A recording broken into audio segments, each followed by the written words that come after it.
ABT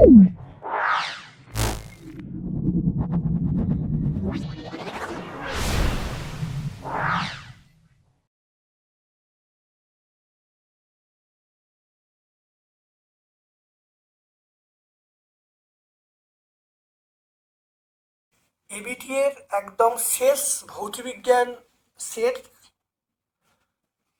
ABT test পেপারের অন্তিম set এটা। ভিডিওটা প্রথম থেকে শেষ পর্যন্ত দেখো, আমি ব্যাখ্যা করছি। তোমাদের সকল বন্ধু বান্ধবের মধ্যে আমার ইউটিউব চ্যানেল লিঙ্কটা শেয়ার করে দিও, চ্যানেলটাকে সাবস্ক্রাইব করো, বেল বাটনটা অবশ্যই ক্লিক করে দিও। আমি প্রত্যেকটা প্রশ্ন পুঙ্খানুপুঙ্খ ব্যাখ্যা করছি। অবশ্যই যারা 2025-এ মাধ্যমিক পরীক্ষা দিতে যাচ্ছ, অত্যন্ত কার্যকরী ভিডিও দেখে নাও। আজকে আমরা 998 পেজ, এটা হলো এবিটিএ টেস্ট পেপারের ভৌতবিজ্ঞানের শেষ পেজ। খুব ভালো করে দেখো। জৈব গ্রিনহাউস গ্যাস, জৈব গ্রিনহাউস গ্যাস আমরা কি বলবো? মিথেন বলবো, CH4। তাহলে জৈব গ্রিনহাউস গ্যাস আমরা বলবো মিথেন। তারপরে দেখো দুয়েরটা, 64 গ্রাম অক্সিজেনের ক্ষেত্রে আদর্শ গ্যাসের সমীকরণ কি হবে? দেখে নাও কিভাবে। সমান পিভি সমান এনআরটি। তাহলে পিভি সমান এন মানে 64, যেটা দেয়া 64/32 আরটি। এটা কি করে হলো? এনের জায়গায় আমরা বলবো ডব্লিউ/এম। ডব্লিউ মানে 64 আর এম মানে যে মোলার ভর, মোলার ভর মানে 32। তাহলে 64/32। তাহলে পিভির মান আমরা পেয়ে গেলাম, এটা এটা এটা কাটাকুটি করলে কত পাবো? 2 পাবো। তাহলে আমরা বলবো 2RT। তাহলে পিভির মান আমরা পেয়ে গেলাম 2RT। তাহলে কোন অপশানটায় পাবো? দেখে না, আমরা পাবো অপশান বি পাবো। হ্যাঁ, অপশান দেখতে পাচ্ছি, অপশান বি, পিভি সমান 2RT। তারপর দেখে নাও 1.3, কোনো গ্যাসের বাষ্প ঘনত্ব বলা আছে 8। তাহলে গ্যাসটা কি হবে দেখে নাও। এখানে ডি এর মান বলা আছে, ডি এর মান বলা আছে সেটা হলো 8। আমরা জানি এম সমান 2D, তাই 2 × 8, 2 × 8।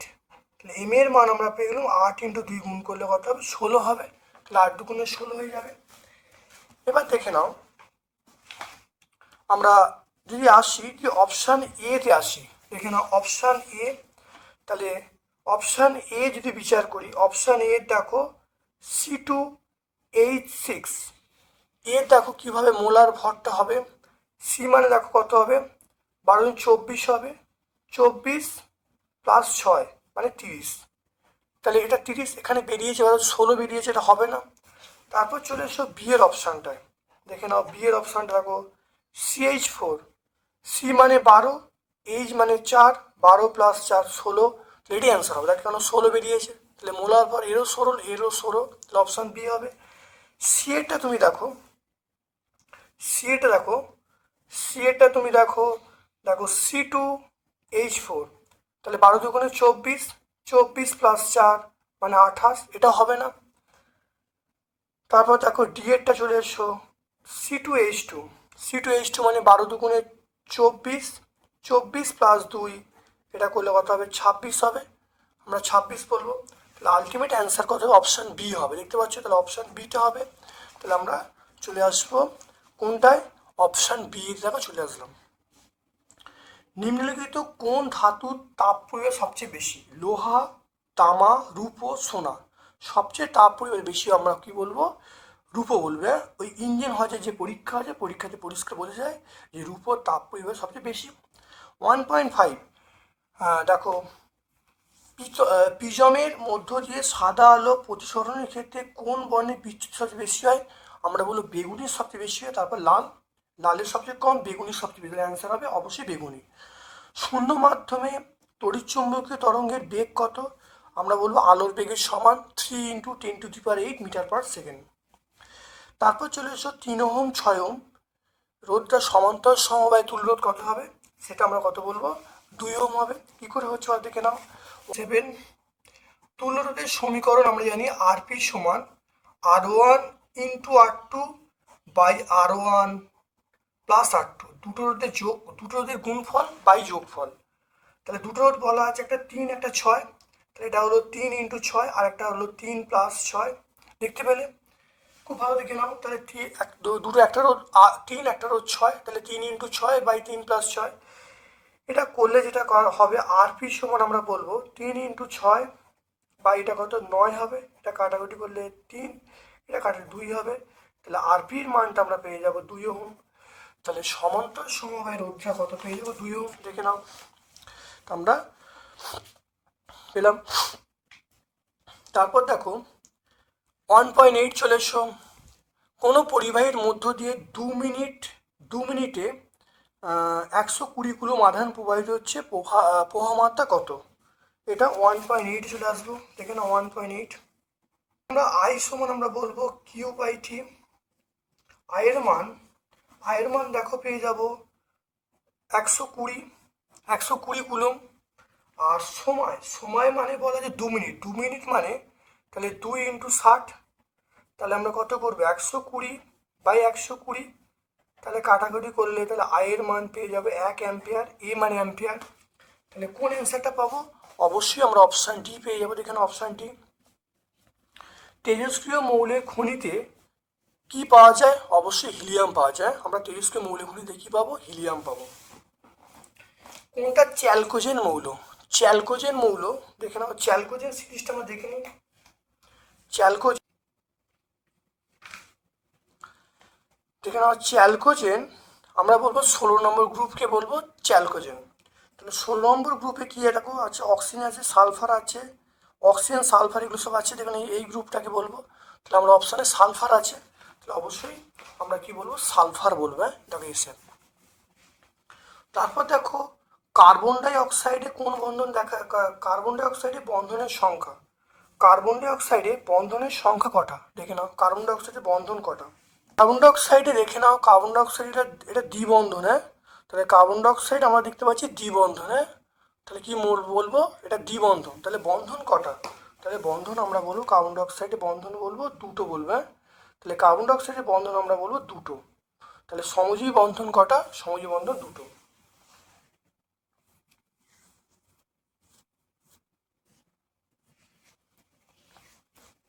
তাহলে কার্বন ডাই অক্সাইডের সমযোজী বন্ধন কটা বলবো? দুটো বলবো।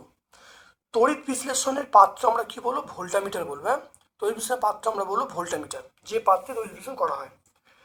তারপর চলে এসো অ্যামোনিয়ার জলীয় দ্রবণ কি প্রকৃতি? অ্যামোনিয়া জলীয় দ্রবণ আমরা বলবো ক্ষারকীয় প্রকৃতির। আমরা বলবো অপশন সি বলো ক্ষারকীয় প্রকৃতি।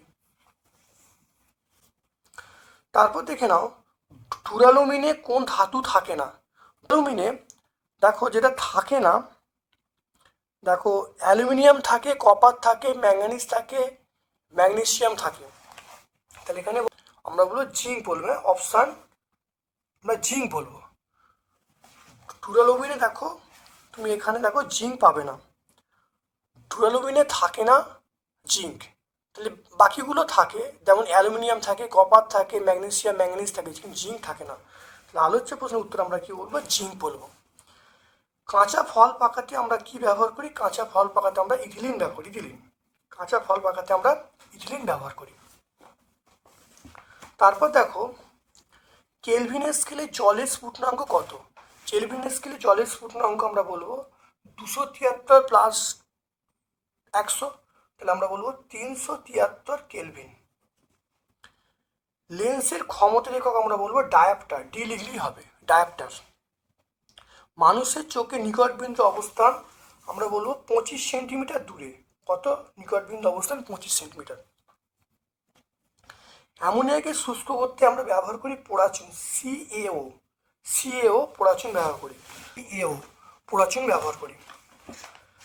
তারপর দেখে নাও আয়নীয় যৌগে ড্যাশ অণু স্বতন্ত্র অণুর অস্তিত্ব নেই। স্বতন্ত্র অণুর অস্তিত্ব নেই। আয়নীয় যৌগের স্বতন্ত্র অণুর অস্তিত্ব নেই। HCl একটি ড্যাশ যৌগ। HCl একটি আমরা কি বলবো? HCl একটি আমরা বলবো সমযোজী যৌগ। HCl একটি সমযোজী যৌগ। HCl সমযোজী যৌগ। সিএনজির ফুল ফর্ম কি?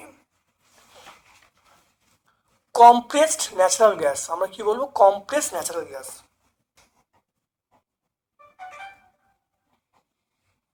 Compressed natural gas, compressed natural gas. দেখে নাও সত্য মিথ্যা কাকে বলতে হবে, দেখে নাও।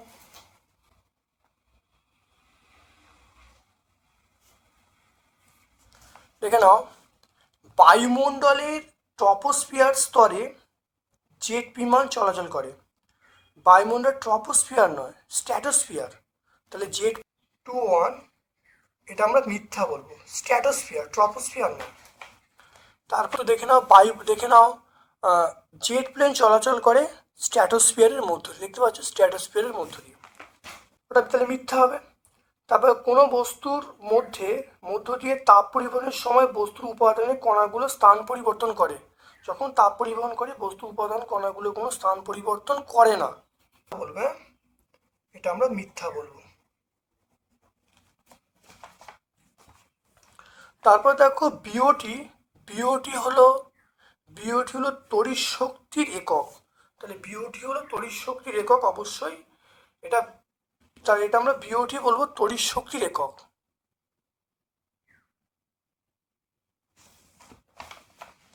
তাহলে তড়িৎ শক্তির একক বিওটি, এটা আমরা সত্য বলবো। কিন্তু একটা কথা ভালো করে মনে রাখতে হবে, বিওটি হলো তড়িৎ শক্তির এটা বাণিজ্যিক একক। হ্যাঁ, তড়িৎ শক্তির একক অবশ্যই বিওটি, তড়িৎ শক্তির একক বিওটি বলা হয়, কিন্তু তোমরা ভালো করে মনে রাখবে বিওটি হলো তড়িৎ শক্তির বাণিজ্যিক একক। ঠিক আছে, এটা কথাটা মনে রাখবে।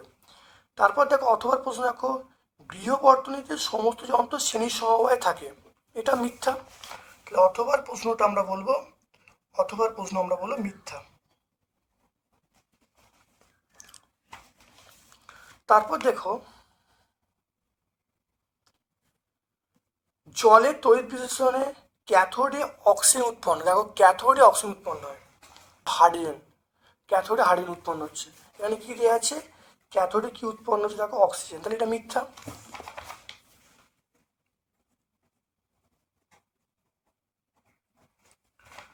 তারপর দেখো স্ববিজারণ পদ্ধতিতে কপারকে নিষ্কাশন করা হয়, স্ববিজারণ পদ্ধতি কপারকে নিষ্কাশন করা হয়। স্ববিজারণ পদ্ধতিতে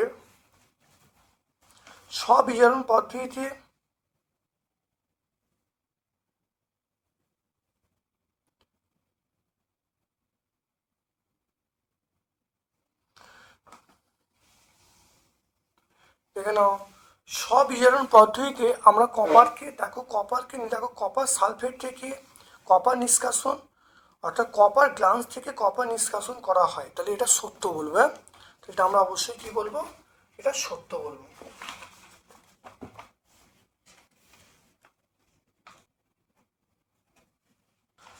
তারপরে চলে এসো, দেখো ভালো করে একটা ছক আছে, ছকটা ভালো দেখে নাও। দেখো সর্বাধিক ঋণাত্মক মৌল আমরা ফ্লুরিন বলবো, ক্যালামাইন এটা জিঙ্ক বলবো, এটি ক্ষারীয় মৃত্তিকা ধাতু আমরা ক্ষারীয় মৃত্তিকা ধাতু। এটি ছকটা দেখে নিই, দেখো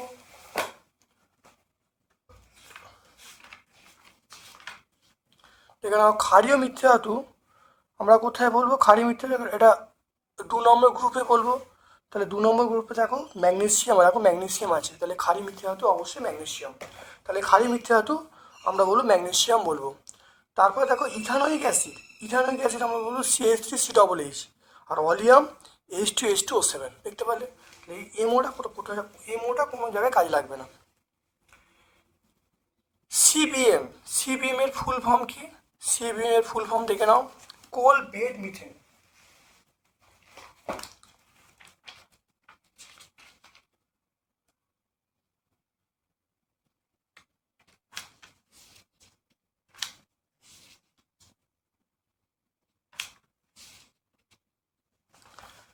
দেখে নাও সিবিএম, সি মানে কোল, বি মানে বেড, এম মানে মিথেন। 2.41 এটা হলো কোল বেড মিথেন।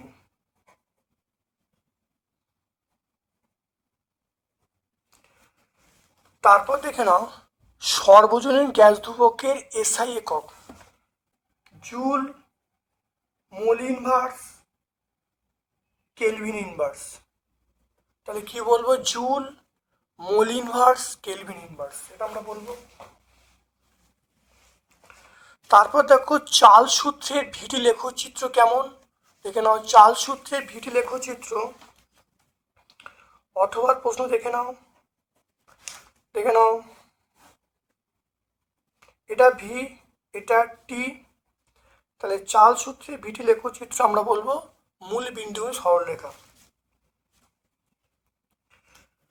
দেখে নাও। তারপরে দেখো কোন লেন্সের জন্য হর্ষ দৃষ্টি প্রতিকার করা হয়। কোন কোন লেন্স দ্বারা হর্ষ দৃষ্টি প্রতিকার করা হয়? এটা বলবো অবতল, অবতল লেন্স। তাহলে হর্ষ দৃষ্টি প্রতিকার করে অবতল লেন্স দ্বারা। তারপর দেখে নাও ফ্লেমিং এর বামহস্ত নিয়মের মধ্যমা দ্বারা কি নির্দেশিত হয়। মধ্যমা দ্বারা কি নির্দেশিত হয়? দেখো মধ্যমা, দেখো তড়িৎ প্রবাহের অভিমুখ। তাহলে মধ্যমা কি বলবো? তড়িৎ প্রবাহের অভিমুখ নির্দেশ করে। তাহলে মধ্যমা কি নির্দেশ করে? এটা বলবো তড়িৎ প্রবাহের অভিমুখ নির্দেশ করে। কোন নীতিকে ভিত্তি করে পারমাণবিক বোমা তৈরি করা হয়?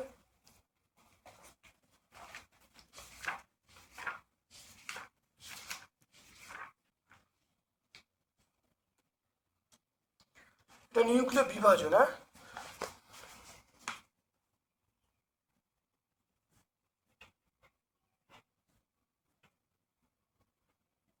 নিউক্লিয় বিভাজন, নিউক্লিয় বিভাজন বলবো।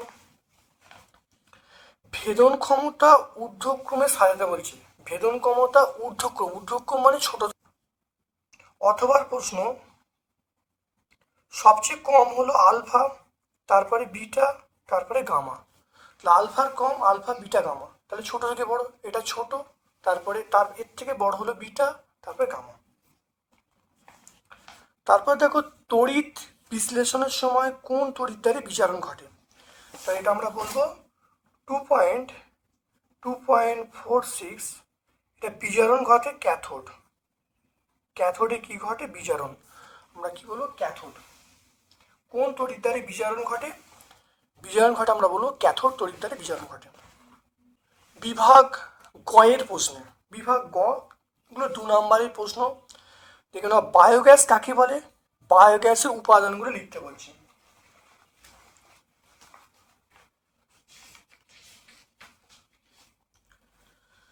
দেখে নাও বায়োগ্যাস, দেখে নাও বায়োগ্যাস বায়োমাসকে বায়ুর অনুপস্থিতিতে মিথানোজনিক ব্যাকটেরিয়ার দ্বারা বিয়োজিত করলে জটিল জৈব রাসায়নিক প্রক্রিয়ায় যে গ্যাসীয় মিশ্রণ উৎপন্ন হয় তাকে জৈব গ্যাস বা বায়োগ্যাস বলে। বায়োগ্যাসের উপাদানগুলো কি কি?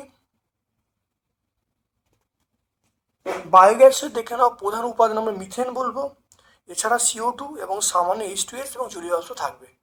বুঝা গেল? তাহলে সব উত্তরটা পেয়ে গেলে। তারপর দেখো অথবার প্রশ্ন আয়নোস্ফিয়ারের দুটো বৈশিষ্ট্য লিখি। আয়নোস্ফিয়ারের দুটো বৈশিষ্ট্য দেখে নাও। থার্মোস্ফিয়ার বা আয়নোস্ফিয়ার দেখে নাও দুটো বৈশিষ্ট্য। এখানে দেখে নাও এখানে দুটো পয়েন্ট তোমরা বলে দেবে, যে কোনো দুটো পয়েন্ট বলে দেবে। এটাই আয়নোস্ফিয়ার বা থার্মোস্ফিয়ারের বৈশিষ্ট্য। তাহলে 3টে আছে, 3টির মধ্যে যে কোনো দুটো অবশ্যই উল্লেখ করে দেবে। তারপরে বয়েলের সূত্র বিবৃত করতে বলছে। বয়েলের সূত্র দেখে নাও।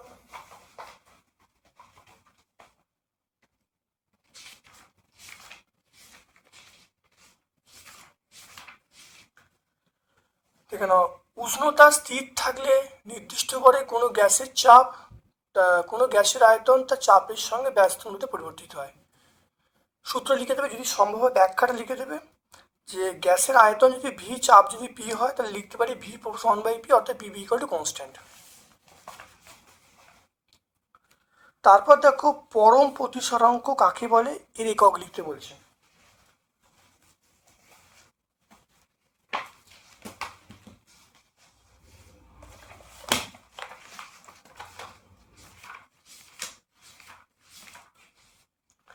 দেখে নাও পরম প্রতিসরাঙ্ক।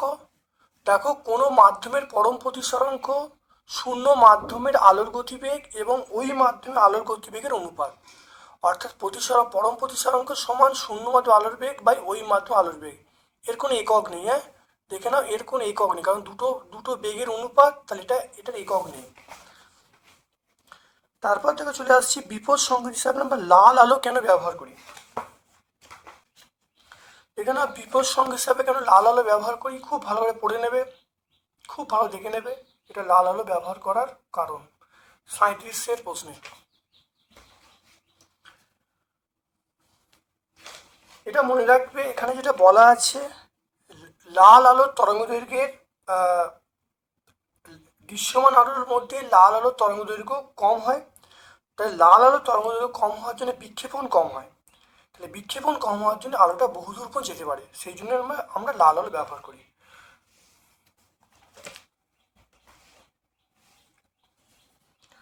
তারপরে দেখে নাও ফিউজ তার কি, এটা কেন ব্যবহার করা হয়। ফিউজ ফিউজ ফিউজ হলো ফিউজ তার হলো টিন এবং সীসার সংকর ধাতু, এটা বর্তনীর সঙ্গে শ্রেণীর সমবায় যোগ করা থাকে। এর মেন কাজ হলো যে যদি অতিরিক্ত তড়িৎ মানে ঘরের মধ্যে প্রবেশ করে, এটা গলে যায়, গলে গিয়ে দামি যন্ত্রপাতিগুলো রক্ষা করে। আর মনে রাখবে ফিউজ তাহলে রোধ বেশি হয় এবং গলনাঙ্ক কম হয়। দেখে নেবে কেন আছে, পেজ নাম্বার 72 আমরা পেয়ে যাব। তারপর দেখো গৃহস্থলী ওয়ারিং আর্থিংয়ের গুরুত্ব।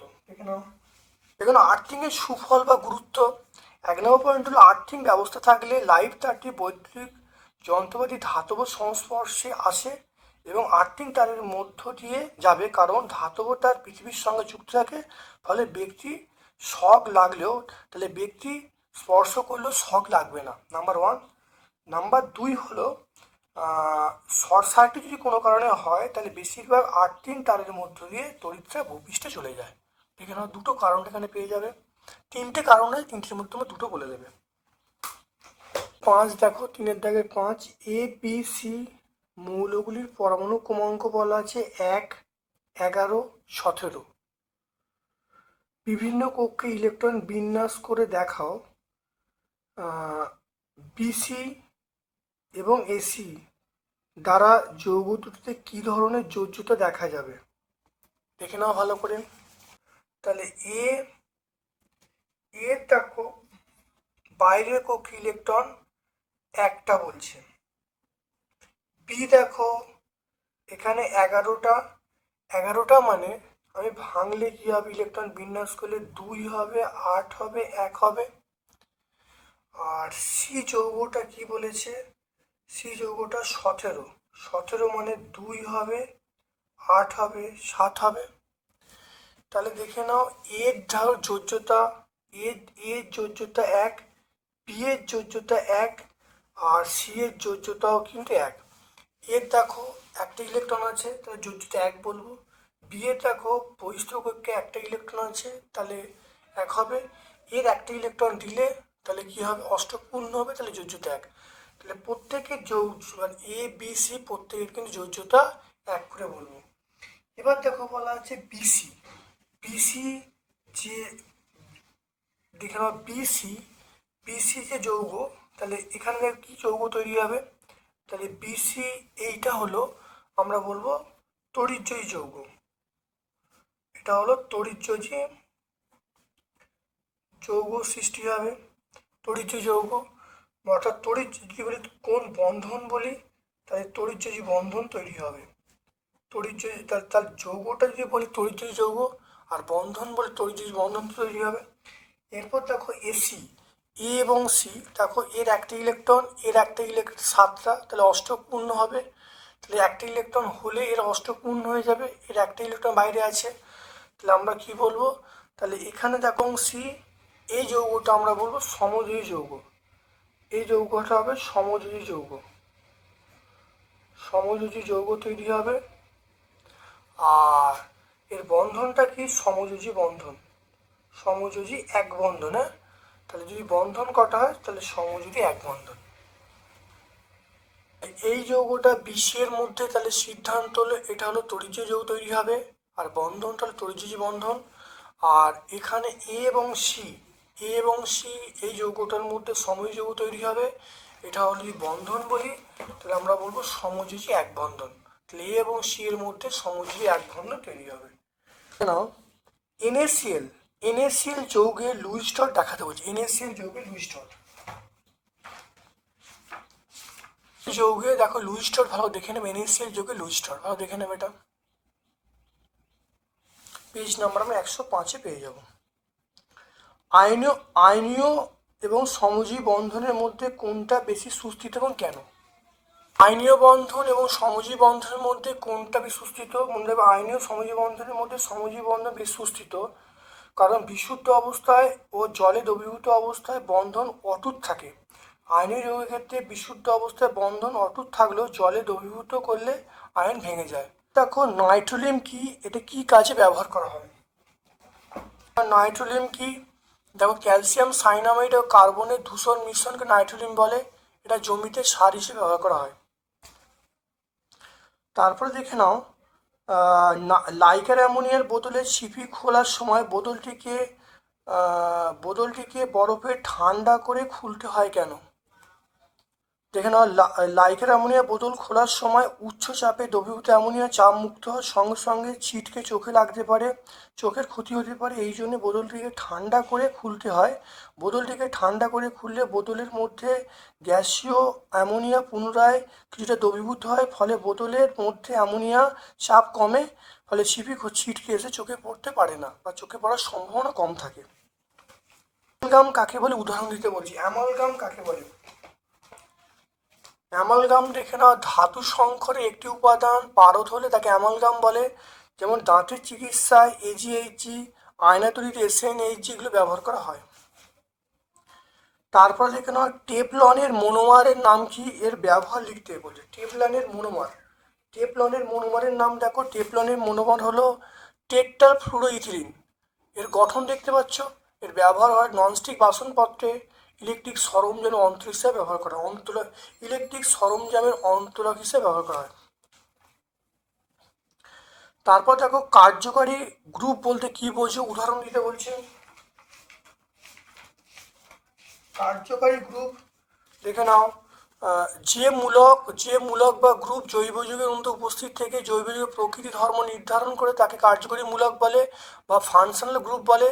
যেমন অ্যালকোহলের আমরা গ্রুপটার নাম হলো হাইড্রক্সিল, এটা OH বলা হয়। অ্যালডিহাইড এটা বলবো CHO বলবো।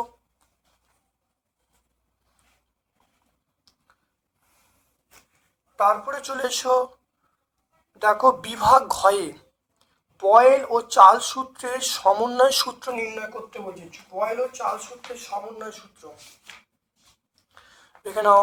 বয়েল এবং চাল সূত্রের সমন্বয় দেখে নাও। সমন্বয় সূত্র আমরা বয়েল সূত্র অনুসারে লিখতে পারি V/1/P। যখন গ্যাসের তাপমাত্রা এবং ভর স্থির থাকবে। চাল সূত্র অনুসারে লিখতে পারি V/1/T। যখন গ্যাসের ভর এবং চাপ স্থির, তাহলে এই দুটোকে একসঙ্গে যৌগিক ভেদে নিয়ম প্রয়োগ করলে আমরা বলবো V/T/P।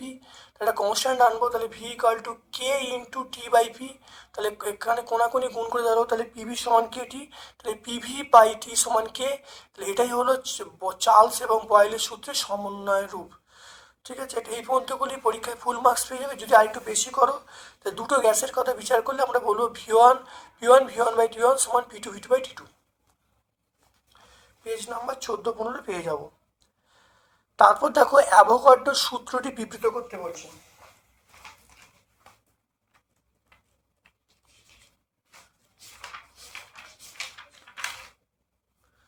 দেখো অ্যাভোগাড্রোর সূত্র ভালো করে দেখে নাও।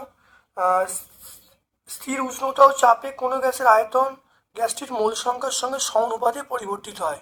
এটাই বর্তমানে অ্যাভোগাড্রোর সূত্র নামে পরিচিত। তারপর দেখে নাও আদর্শ গ্যাসের সমীকরণটা লিখতে বলছে। আদর্শ গ্যাসের সমীকরণ আমরা কি বলবো? দেখে নাও PV = nRT। তাহলে PV = nRT, এটাই হলো আদর্শ গ্যাসের সমীকরণ। PV = nRT, এটা হলো আদর্শ গ্যাসের সমীকরণ। 4.2 দেখে নাও 122 গ্রাম 122.5 গ্রাম পটাশিয়াম ক্লোরাইডকে উত্তপ্ত করলে কত গ্রাম অক্সিজেন পাওয়া যাবে? উৎপন্ন অক্সিজেনের STPতে আয়তন কত?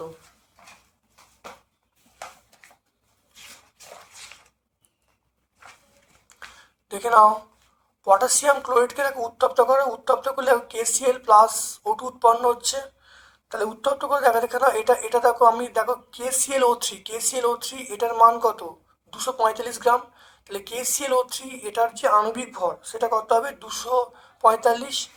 আর এখানে অক্সিজেন কত, অক্সিজেন মানে আমরা বলবো O2 মানে 32, 3 গুণ করে 96 গ্রাম।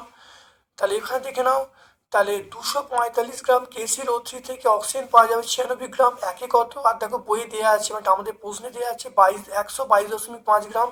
তাহলে এটা করলে দেখো আসছে 48 গ্রাম। তাহলে একটা উত্তর আমরা পেয়ে গেলাম 48 গ্রাম।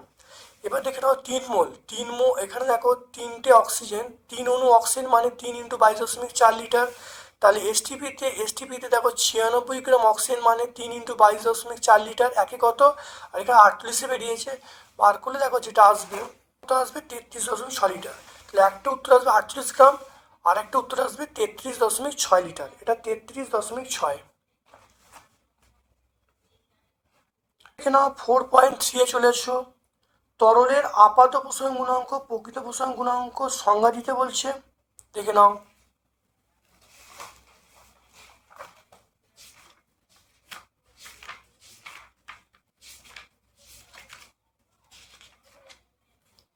দেখে নাও আপাত প্রসারণ গুণাঙ্কের সংজ্ঞা, দেখে নাও প্রকৃত প্রসারণ গুণাঙ্কের সংজ্ঞা। দেখো পেয়ে আপাত প্রসারণ গুণাঙ্ক, প্রকৃত প্রসারণ গুণাঙ্কের সংজ্ঞা পেয়ে যাবে। আপাত প্রসারণ গুণাঙ্ক বলতে কোনো তরলের প্রতি একক উষ্ণতা বৃদ্ধির জন্য প্রতি একক আয়তনে যে পরিমাণ আপাত প্রসারণ ঘটে তাকে আপাত প্রসারণ বলবো। একই সঙ্গে এখানে বলবো শুধু আপাতর জায়গায় প্রকৃত প্রসারণ বলবো। কোনো তরলের একক উষ্ণতা বৃদ্ধির জন্য একক আয়তনে যে প্রকৃত প্রসারণ ঘটে তাকে আমরা বলবো প্রকৃত প্রসারণ গুণাঙ্ক বলবো। এদের মধ্যে সম্পর্ক হলো প্রকৃত প্রসারণ গুণাঙ্ক সমান আপাত প্রসারণ গুণাঙ্ক প্লাস পাত্রী প্রসারণ গুণাঙ্ক। তারপর দেখো তাপ পরিবাহিতা, দেখে না তাপ পরিবাহিতা কোন কোন বিষয়ের উপর নির্ভর করে। তাপ পরিবাহিতাকে এসআই একক, এখানে তাপ পরিবাহিতা নির্ভর করে 4টে বিষয়ের উপর। গোপাল এখানে 4টে বিষয়ের উপরে। 1 নম্বর আমরা বলবো ক্ষেত্রফলের উপরে, 2 নম্বর তাপমাত্রা পার্থক্যের উপরে, 3 নম্বর বেগের উপরে, 4 নম্বর সময়ের উপরে। 4টে পয়েন্ট বলে দেবে।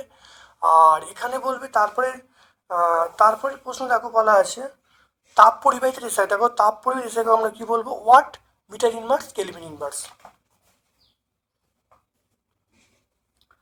তারপর দেখে নাও 4.4-এ চলে এসো। অবতল দর্পণের ক্ষেত্রে দেখা হচ্ছে F=R/2। দেখে নাও অবতল দর্পণের ক্ষেত্রে দেখো F=R/2 প্রমাণ আমরা এটা 39 পেজে পাবো।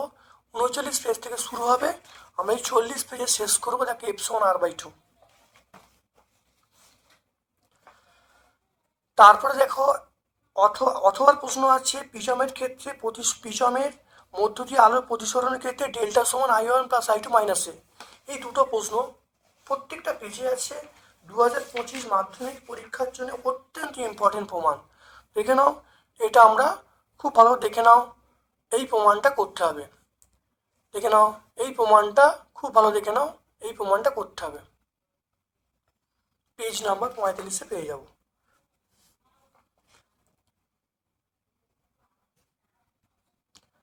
তারপর দেখো বিক্ষেপণ সংক্রান্ত র্যালের সূত্রটা লিখতে বলছে। বিজ্ঞানী র্যালে প্রমাণ করেন বিক্ষিপ্ত আলোর তীব্রতা আলোর তরঙ্গদৈর্ঘ্যের চতুর্থ ঘাতের সঙ্গে ব্যস্তানুপাতিক, অর্থাৎ I=1/λ⁴। এটা আমরা 54 পেজে পেয়ে যাব। তারপর দেখো কম্পাঙ্কন সহায়তা বলছে, তাহলে গামা রশ্মি, এক্স রশ্মি, মাইক্রোওয়েভ এবং রেডিও তরঙ্গ। কম্পাঙ্ক সবচেয়ে কম কার, আমরা বলবো রেডিও তরঙ্গ। তাহলে প্রথমে রেডিও, তারপরে বলবো মাইক্রো, তারপরে বলবো এক্স রশ্মি, তারপরে গামা রশ্মি। তাহলে অ্যান্সার কী হবে, অ্যান্সার আমরা বলবো প্রথমে আমরা বলবো রেডিও তরঙ্গ, তারপরে আমরা বলবো মাইক্রোওয়েভ, তারপরে বলবো এক্স রশ্মি, তারপরে বলবো গামা রশ্মি। তারপর দেখো তড়িৎচুম্বকীয় আবেশ সংক্রান্ত ফ্যারাডের সূত্র লিখতে বলছে। কোনো বদ্ধ কুণ্ডলীর সঙ্গে জড়িত চৌম্বক প্রবাহের পরিবর্তনের কুণ্ডলী ইএমএফ আবিষ্ট হবে এবং কুণ্ডলীর তড়িৎ প্রবাহ যাবে। 2 নম্বর সূত্র হলো তড়িৎচুম্বকীয় আবেশের ক্ষেত্রে আবিষ্ট ইএমএফ এর মান কুণ্ডলীর সঙ্গে জড়িত তড়িৎ প্রবাহের সঙ্গে সমানুপাতে পরিবর্তিত হয়। তারপরে দেখো বার্লোচক্র কি এসিতে চলে? বার্লোচক্র কি এসিতে চলে?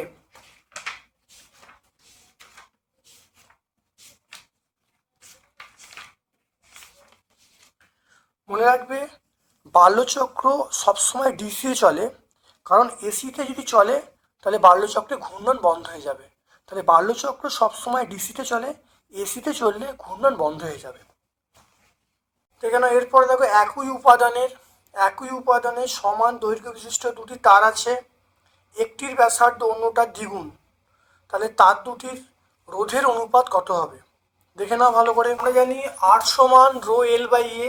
আর মানে রোধ, রো মানে রোধাঙ্ক, এল মানে তারের দৈর্ঘ্য, এ মানে তারের ক্ষেত্রফল। তারের ক্ষেত্রফলের জায়গায় আমরা পাই আর স্কোয়ার বসিয়েছি, আর হলো তারের ব্যাসার্ধ। এবার দেখো বলা হচ্ছে তারের রোধটা অপরটার দ্বিগুণ, তাহলে অপরটার রোধ আমি আর টু ধরেছি, তাহলে আর টু সমান rho L by pi r square, তাহলে এটা হলো অপরটার জন্য। তাহলে প্রথমটার ক্ষেত্রে কি আর ওয়ান সমান rho into L by pi, আর আরের জায়গায় কী হবে, টু আর হবে, টু আর স্কোয়ার হবে, এটা করলে কত 1/4 হবে। এখান থেকে আমরা সিদ্ধান্ত করতে পারি, দেখে নাও, যদি আমরা আর টু বাই আর ওয়ান করি, এখানে আর টু বাই আর ওয়ান করলে এটা আর টুর মান, এটা হলো আর টুর মান, আর এটা হলো আমরা বলবো আর ওয়ানের মান।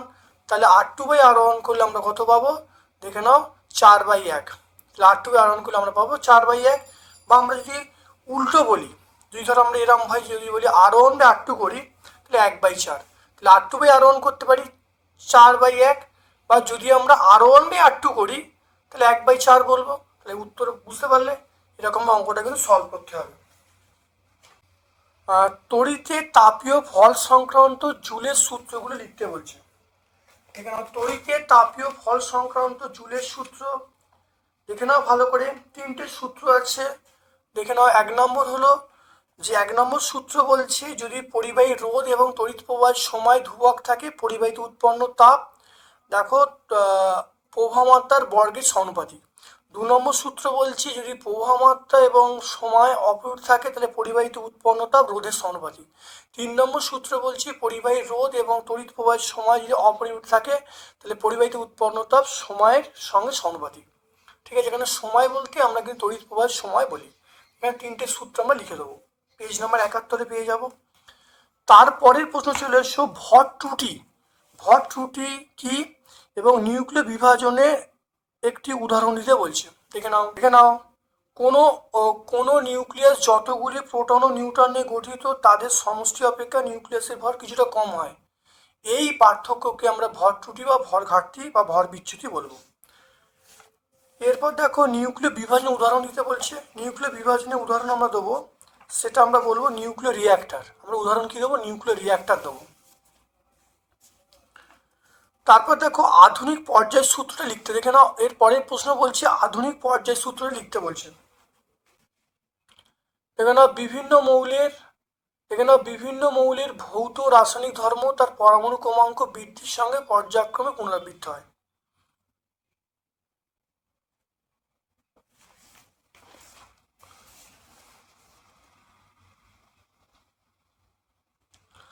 তারপর দেখে নাও পরেরটা মুদ্রা ধাতুগুলিকে পর্যায় সারণী কোন শ্রেণীতে রাখা হয়েছে।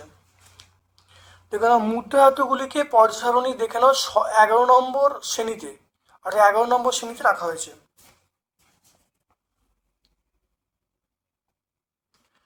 অথবা প্রশ্ন দেখে নাও আয়নাইজেশন শক্তি কাকে বলে। পর্যায় সারণীতে পর্যায় বরাবর আয়নাইজেশন শক্তি কিরূপ পরিবর্তিত হয়, দেখে নাও ভালো করে।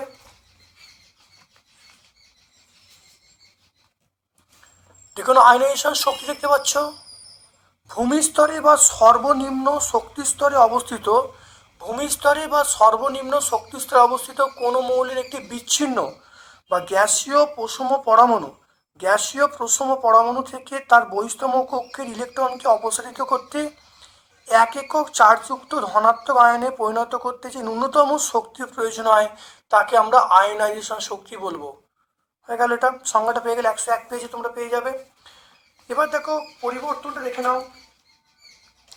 দেখে নাও আয়নাইজেশন শক্তি দেখো বাম থেকে ডানে গেলে পর্যায় বরাবর সেটা বৃদ্ধি পাবে, আর শ্রেণীগতভাবে ওপর থেকে নিচে নামলে হ্রাস পাবে।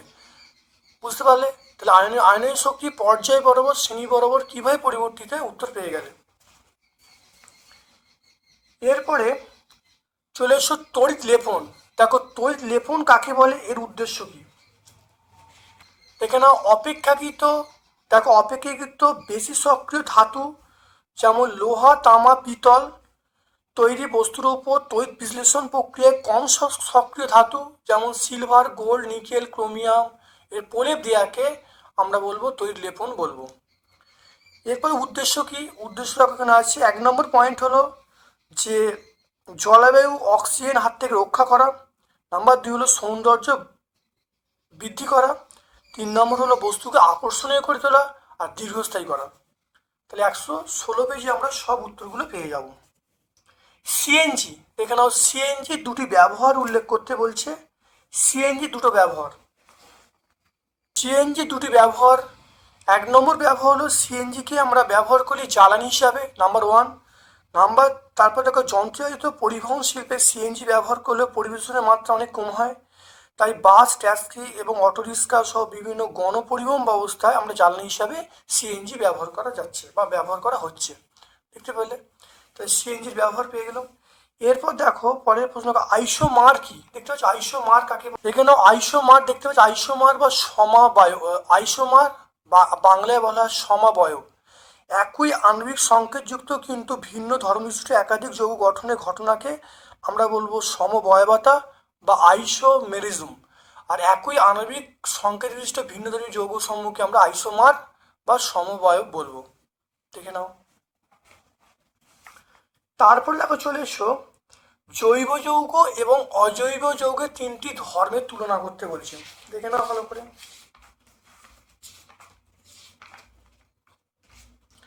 এখানে জৈব যৌগ এবং অজৈব যৌগ। জৈব যৌগে কার্বন পরমাণু থাকবেই, অজৈব যৌগে কার্বন পরমাণু থাকতেও পারে, নাও থাকতে পারে। জৈব যৌগগুলো সমযোজী হয় সাধারণত, কিন্তু অজৈব যৌগগুলো সেটা সমযোজী তৈরি দুটি হতে পারে। জৈব যৌগগুলো গলনাঙ্ক স্ফুটনাঙ্ক কম হবে, অজৈব যৌগগুলো গলনাঙ্ক স্ফুটনাঙ্ক বেশি হবে।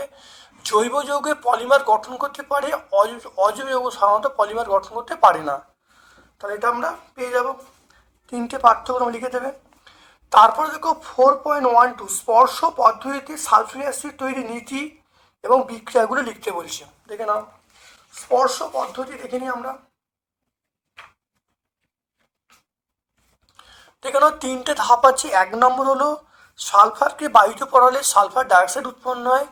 2 নম্বর, তাহলে এস প্লাস, দেখে নাও এস প্লাস ও টু সমান SO2 উৎপন্ন হবে। তাহলে এস প্লাস ও টু সমান SO2 উৎপন্ন হবে।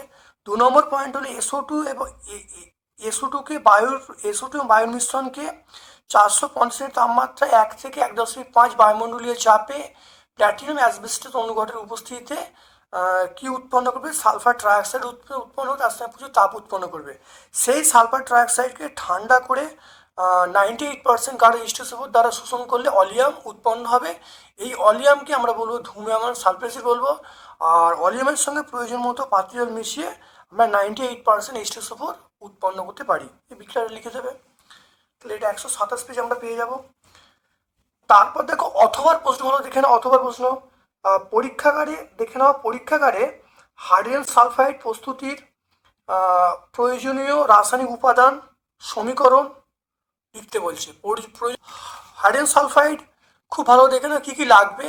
1 নম্বর এখানে লাগবে, দেখো ফেরাস সালফাইড লাগবে, ফেরাস সালফাইড আর লঘু H2SO4। তার দুটো জিনিস লাগবে। 1 নম্বর হলো ফেরাস সালফাইড আর 2 নম্বর লঘু H2SO4 লাগবে। আর সমীকরণ থাকে FeS প্লাস H2SO4 সমান FeSO4 প্লাস H2S। তারপর থাকে ইউরিয়ার সংকেত। ইউরিয়ার সংকেত আমরা কি বলবো? CONH2 ইউরিয়ার সংকেত আমরা বলবো CONH2। আজকে আমরা এই বিটিএ টেস্ট পেপারের লাস্ট সেটটা সম্পূর্ণ ব্যাখ্যা করলাম। ভিডিওটা কেমন লাগলো কমেন্ট সেকশনে কমেন্ট করবে। যদি ভালো লাগে একটা লাইক করবে, সাবস্ক্রাইব করে দেবে। পক্ষ থেকে সকলকে ধন্যবাদ এবং শুভকামনা জানিয়ে আজকের মতো ভিডিও শেষ করলাম।